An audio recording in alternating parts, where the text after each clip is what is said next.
കാവ്യ മാധവന്റെ വിവാഹം വളരെ ആർഭാടപൂർവ്വമാണ് നടന്നത്. 2009 ഫെബ്രുവരി 5 മൂകാംബിക ക്ഷേത്രത്തിലായിരുന്നു കാവ്യയും നിശാൽ ചന്ദ്രയും വിവാഹിതരായത്. കുവൈറ്റ് നാഷണൽ ബാങ്കിൽ ടെക്നിക്കൽ അഡ്വൈസറാണ് നിശാൽ.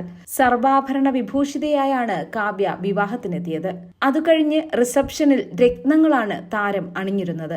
മലയാളികൾ ഏറെ ആഘോഷിച്ച വിവാഹമായിരുന്നു കാവ്യ മാധവന്റേത്.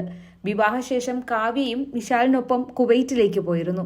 എന്നാൽ അധികം വൈകാതെ തന്നെ താരം തന്റെ വീട്ടിലേക്ക് മടങ്ങിവരികയും വിവാഹമോചന കേസ് ഫയൽ ചെയ്യുകയും ചെയ്തു.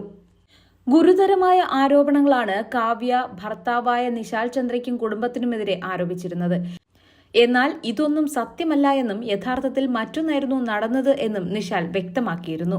മീഡിയയോടും തങ്ങളുടെ ഭാഗം രണ്ടു കൂട്ടരും പറഞ്ഞിരുന്നു. കാവ്യ താൻ വീട്ടിലില്ലാത്ത സമയത്ത് രാത്രിയോ പകലോ വ്യത്യാസമില്ലാതെ മലയാളത്തിലെ ഒരു പ്രമുഖ നടനുമായി ഫോണിൽ സംസാരിക്കുമായിരുന്നു എന്നും ഇവർ തമ്മിൽ ബന്ധമുണ്ടെന്ന് തനിക്ക് കാവ്യയുടെ ഫോണും കമ്പ്യൂട്ടറുമൊക്കെ പരിശോധിച്ചപ്പോഴാണ് മനസ്സിലായതെന്നും നിശാൽ പറഞ്ഞിരുന്നു. കാവ്യയും ദിലീപുമായുള്ള ബന്ധത്തെപ്പറ്റി മലയാളികൾക്ക് നേരത്തെ തന്നെ അറിയാവുന്നതുമായിരുന്നു. കാവ്യയും ദിലീപുമായുള്ള ബന്ധം വെറും ഗോസിപ്പല്ലായിരുന്നുവെന്നും ഇരുവരും തമ്മിൽ വളരെ ശക്തമായ ബന്ധമാണ് നിലനിന്നിരുന്നത് എന്നും നിശാലിന് പുറമെ സിനിമയിലെ തന്നെ പല പ്രമുഖരും ഇരുവരെയും സമ്മതിക്കുന്ന കാര്യങ്ങൾ തുറന്നു പറഞ്ഞിരുന്നു. വർഷങ്ങൾക്കിപ്പുറം കാവ്യ ദിലീപിനെ വിവാഹം കഴിക്കുകയും ഇപ്പോൾ മകളോടൊത്ത് സുഖമായി ജീവിക്കുകയുമാണ്. ആദ്യം തനിക്ക് അങ്കിളും സഹോദരനും ജ്യേഷ്ഠനും പിന്നീട് ഫ്രണ്ടുമൊക്കെയാണ് ദിലീപ് എന്ന് കാവ്യ തന്നെ നേരത്തെ തുറന്നു പറഞ്ഞിരുന്നു.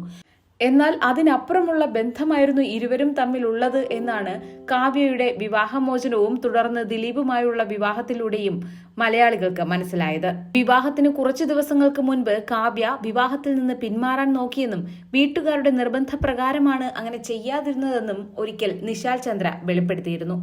ഇപ്പോഴത്തെ നിശാൽ ചന്ദ്രയുടെ ജീവിതം വീണ്ടും സമൂഹ മാധ്യമങ്ങളിൽ ചർച്ചയാവുകയാണ്.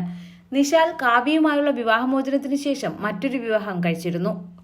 ചെങ്ങന്നൂർ സ്വദേശിനിയായ രമ്യയെയാണ് നിശാൽ രണ്ടാമത് വിവാഹം കഴിച്ചത്.